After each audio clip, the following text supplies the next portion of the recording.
Hello दोस्तों, कैसे हैं आप लोग। हमारी आज की कहानी का नाम है हिकारत। ट्रिंग ट्रिंग। जब से रिंकी की सगाई हुई है, उसकी मॉम रजनी और पापा प्रदीप रात दिन शादी की तैयारियों में बिजी रहते थे। आज जब वह गेस्ट की लिस्ट फाइनल करने में बिजी थे, तभी उनका मोबाइल बजा था। उन्होंने मोबाइल पर अपने समधी मनोज जी का नाम देखा तो उन्होंने लपक कर फ़ोन उठाया था। नमस्कार भाई साहब, कैसे याद किया। कुछ खास नहीं, आज शाम को रिंकी फ्री है क्या। आज शाम को ज्वेलरी और लहंगा पसंद करने के लिए, यदि वह आ सके तो हम लोग प्रोग्राम फाइनल कर लें। हाँ, वह फ्री है, आप टाइम बता दीजिए। शाम को 5 बजे। आप भी साथ में आइएगा तो अच्छा रहेगा। सिविल लाइन्स के रिलायंस के शोरूम में शाम 5 बजे। मैं आपका वहाँ इंतज़ार करूँगा।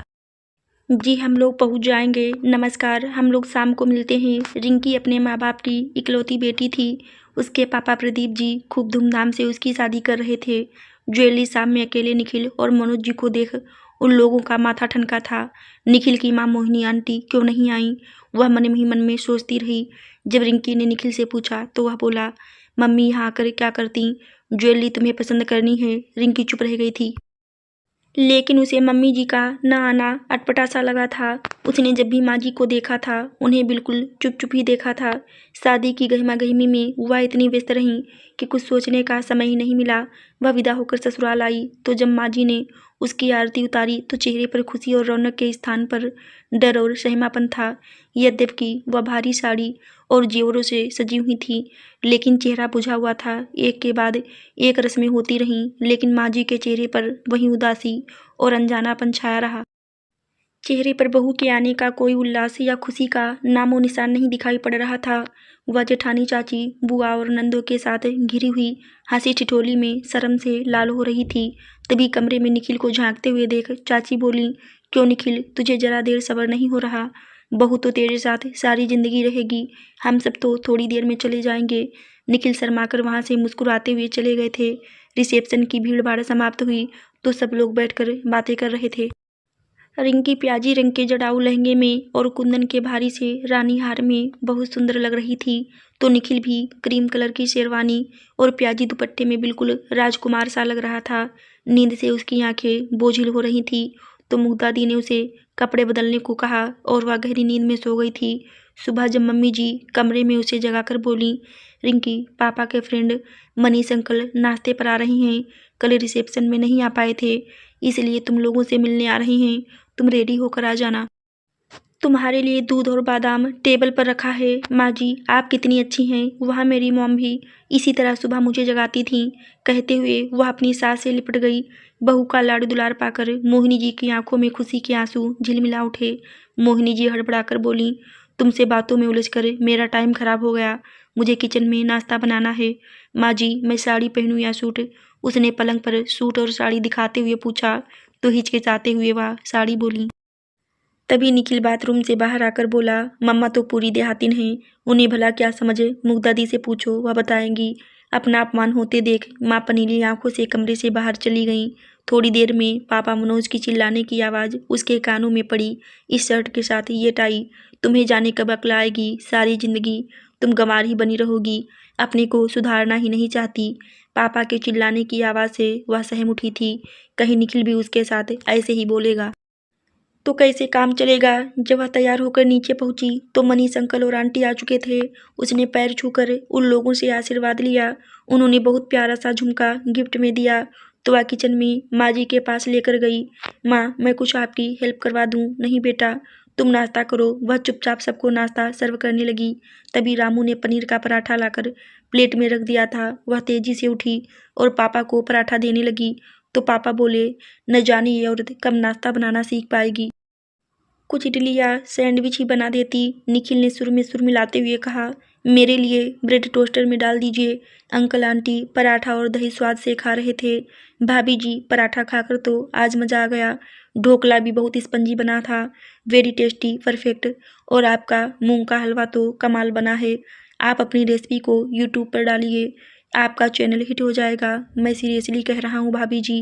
भाभी जी, मुझे तो लग रहा है कि इतना टेस्टी नाश्ता करने मुझे अब रोज़ रोज़ ही यहाँ आना पड़ेगा। कहकर वह जोर से हंस पड़े थे। मम्मी जी, आज आपने मेरा फेवरेट नाश्ता बनाया, मज़ा आ गया।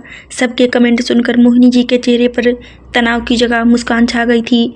आज वह उन्हें पहली बार उन्हें मुस्कुराते हुए देख रही थी। निखिल बोले, मम्मी पराठा खिला खिला कर तुम्हारी फिगर बिगाड़ कर रख देंगी। अभी मुझे इतना टेस्टी पराठा खाने दो, बाद में देखूंगी। तो तैयार हो जाओ कमर को कमरा बनाने के लिए, जैसे मम्मी ने अपनी कमर को कमरा बना रखा है, वैसे ही तुम्हारी भी वह लाड़ में बनाकर छोड़ेंगी। कहने के बाद वह जोर से हंस पड़ा था। कुछ भी कहो, टेस्टी पनीर पराठा खाकर मुझे तो मजा आ गया। इतना टेस्टी मूंग दाल हलवा तो मैंने अपनी ज़िंदगी में आज पहली बार ही खाया है। वाह वाह वाह मम्मी जी, वाह वाह।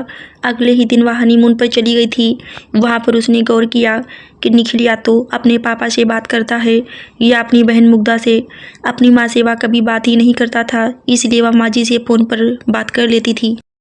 उसने पापा जी के लिए शर्ट और टाई खरीदा तो माँ जी के लिए एक प्यारा सा सूट लिया और लिपस्टिक ले ली। जब सूट वह उन्हें देने लगी तो पापा जी बोले, अरे सूट तो इन्होंने आज तक पहना ही नहीं है और लिपस्टिक लगाना तो इन्हें आता ही नहीं, या अपने को बदलना ही नहीं चाहती। गांव की गवारन बनकर रहना इन्हें अच्छा लगता है। भला अब इस उम्र में क्या सूट पहनेंगी। लेकिन वह समझ गई थी कि माँ जी को कोई केयर करने वाला चाहिए। वह सूट पहनना चाह रही थी, लेकिन पापा और निखिल उनका उपहास बनाएंगे, यह सोचकर वह डर रही थी। उन्होंने कभी अपने ऊपर ध्यान ही नहीं दिया था। हमेशा गिनी मुसी हुई सूती साड़ी में लिपटी रहती, कभी बाल बनाया तो कभी नहीं बनाया, बस किचन में बिजी रहती। उन्हें कुकिंग का शौक था। किचन में तरह तरह के अचार, मुरब्बे और घर के बने लड्डू मठरी आदि रखे हुए थे। शाम के 4 बज रहे थे और मम्मी जी अभी भी किचन में ही थी। माँ जी, आप आराम नहीं करती? इस समय आप क्या बना रही हैं? तुम्हारे पापा को मेरे हाथ की कुल्फी बहुत पसंद है, इसलिए दूध गाढ़ा कर रही थी। माँ जी, आप दिन भर सबके लिए कितनी अच्छी अच्छी चीज़ें बनाती रहती हैं, अपना भी तो ख्याल रखा करिए। जाइए आप मुँह हाथ धोकर कपड़े बदल कर तैयार हो जाइए। कहीं जाना है क्या? नहीं, पापा और निखिल आने वाले होंगे, आपको तैयार देखेंगे तो उन्हें अच्छा लगेगा। वह जल्दी जल्दी इडली गैस पर चढ़ाकर मिक्सी में चटनी बनाने लगी। आप जाइए माँ जी, मैं चाय काफ़ी जो आप लोग लेंगे मैं बना दूंगी। वह अपने कमरे में गई और रिंकी का लाया हुआ सूट पहना, अच्छे से जूड़ा बनाया, हल्की सी लिपस्टिक लगाकर परफ्यूम भी लगा लिया था। सुंदर तो आती ही, आज वह बहुत ही अच्छी लग रही थी। वाह माँ जी, आप कितनी प्यारी लग रही हैं। निखिल और मनोज जी ऑफिस से आए तो माँ जी कुर्सी पर बैठकर गृह शोभा पढ़ रही थी। पति को अपनी ओर अपलक निहारते हुए देख वह नर्वस हो रही थी। क्यों भाई, सास बहू कहीं जाने की तैयारी है क्या? आज तुम्हारी मम्मी बड़ी तैयार सैयार हैं। नहीं पापा जी, मैं सूट लाई थी, वही माँ जी को मैंने ज़बरदस्ती पहनने को कहा था।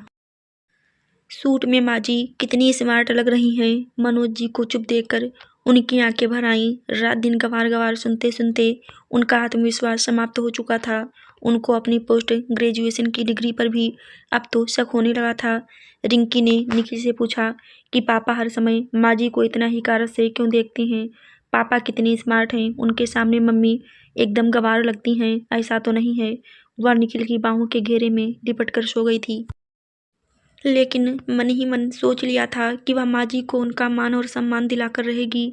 जब वह दोनों घर पर अकेली थीं तो उसने उनसे कहा, माँ जी, आप हर समय इतनी उलझी उलझी डरी डरी सी क्यों रहती हैं? बेटा, जब से मैं यहाँ ब्याह करके आई हूँ, अपने लिए बात बात पर ताने और ये गंवार है, देहातिन है और साथ में सबकी हिकारत भरी निगाहें ही झेली है। इसलिए अब मुझे भी लगता है कि हाँ, मैं गंवार ही हूँ। उनकी आंखों से गंगा जमुना की झड़ी लग गई थी। रिंकी ने उनके आंसू पोंछे और प्यार से उन्हें गले लगा लिया था। वह बच्चों की तरह फपक फपक कर थोड़ी देर रोती रही। रिंकी की आंखें भी छलक उठी थी, लेकिन मन ही मन वह इस समस्या का निदान सोच रही थी। वह देख रही थी कि पापा और निखिल दोनों मिलकर माँ जी को नीचा दिखाने की कोशिश करते रहते हैं। उसने निखिल से अकेले में कहा भी कि माँ जी का मजाक मत बनाया करो। वह बहुत ही सीधी सादी सी महिला हैं, जो पति और बेटी की खुशी के लिए ही जीती हैं। उन्हें तुम्हारे प्यार और इज्जत की ज़रूरत है। लेकिन जब पापा जी ने बोला ना अकल की ना ही शकल की, इसे मेरे ही पल्ले से बंधना था, तो निखिल जोर से हो कर हंस पड़ा था। रिंकी को उन लोगों का व्यवहार अच्छा नहीं लगा था और वह रोष जाहिर करते हुए गुस्से में वहाँ से उठकर कमरे में चली गई।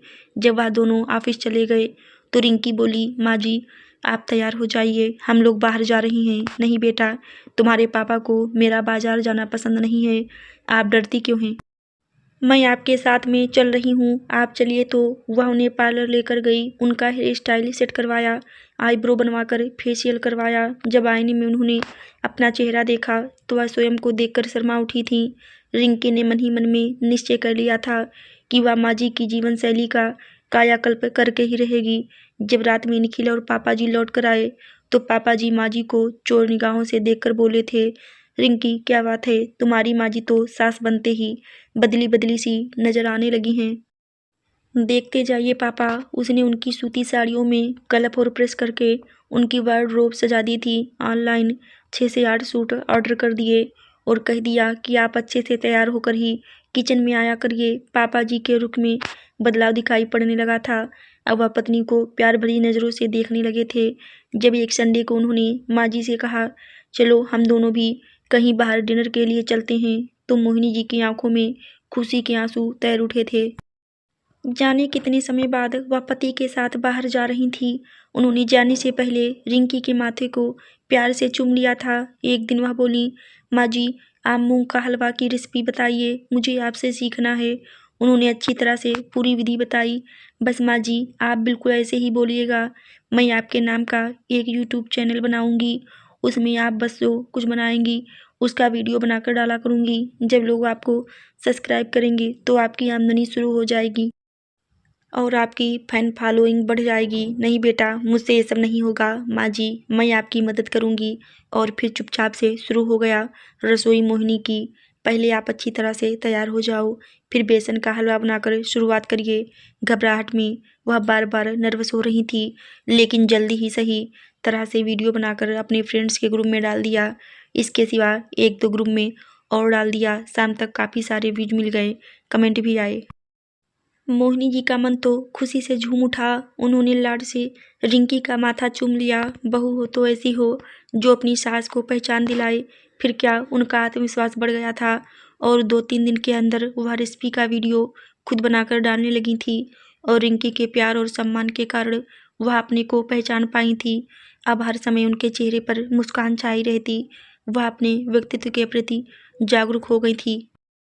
अब वह पहले की तरह गंवार फूहड़ और बेचारी नहीं थी। वो आत्मविश्वास से भरी हुई महिला थी, जिसको जानने वाले पहचानने वाले बहुत लोग थे। मनोज जी भी पत्नी के इस नए स्वरूप को देख आश्चर्यचकित थे।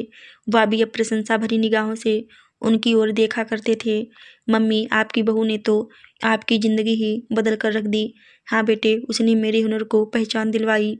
मोहिनी जी के जीवन में नई बहार आ गई थी। अब वह गृहिणी के साथ साथ वर्किंग वुमेन बन गई थी। उनके जीवन में चारों ओर खुशियां बिखर गई थी और हर समय उनके मन में नई नई रेसिपी ठंडी हवा के झोंकों की तरह उनके तन और मन दोनों को ही तरंगित करते रहती थी। आशा करती हूँ दोस्तों आपको हमारी कहानी ज़रूर अच्छी लगी होगी। कहानी अच्छी लगी हो तो मेरे चैनल को लाइक शेयर सब्सक्राइब ज़रूर करें। फिर मिलते हैं दोस्तों अगली कहानी में। तब तक के लिए धन्यवाद।